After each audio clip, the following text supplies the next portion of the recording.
मेळघाटाच्या जंगल परिसरात वाघांच्या दहशतीचे सावट आणखी गडद झाले आहे। 3 सप्टेंबर रोजी बुधवारी सकाळी 6:30 ते 7 वाजताच्या सुमारास बैराटिकी जवळील गडगा भांडुम गावात एका गोऱ्यावर वाघाने प्राणघातक हल्ला करून ठार केले। या घटनेनंतर संपूर्ण परिसरात भीतीचे सावट पसरले असून ग्रामस्थांमध्ये प्रचंड चिंता निर्माण झाली आहे। बैराटिकी येथील ग्रामस्थ रमेश पाटील यांच्या गोऱ्याला चारण्यासाठी सकाळी शेत शिवारात नेण्यात आले होते। दरम्यान अचानक दबा धरून बसलेल्या वाघाने झडप घालून गोऱ्याला ठार मारले। काही वेळातच गावकऱ्यांनी मोठ्या आवाजात गोंगाट केल्याने वाघ जंगलाच्या दिशेने पसार झाला।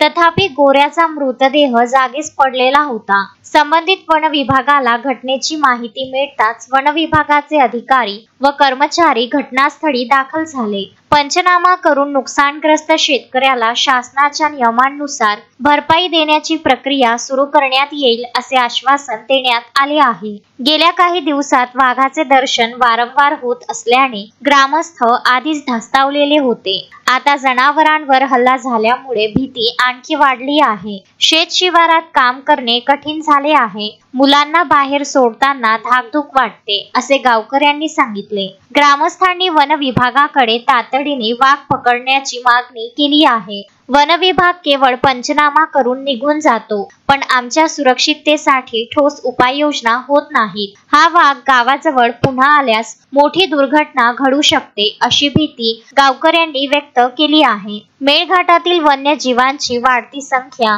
आणि मानवी वस्त्यांजवळील हालचाल यामुळे अशा घटना वारंवार घडत आहेत। यावर तातडीने नियंत्रण न आल्यास ग्रामस्थांचे दैनंदिन जीवन धोक्यात येईल अशी परिस्थिती निर्माण झाली आहे।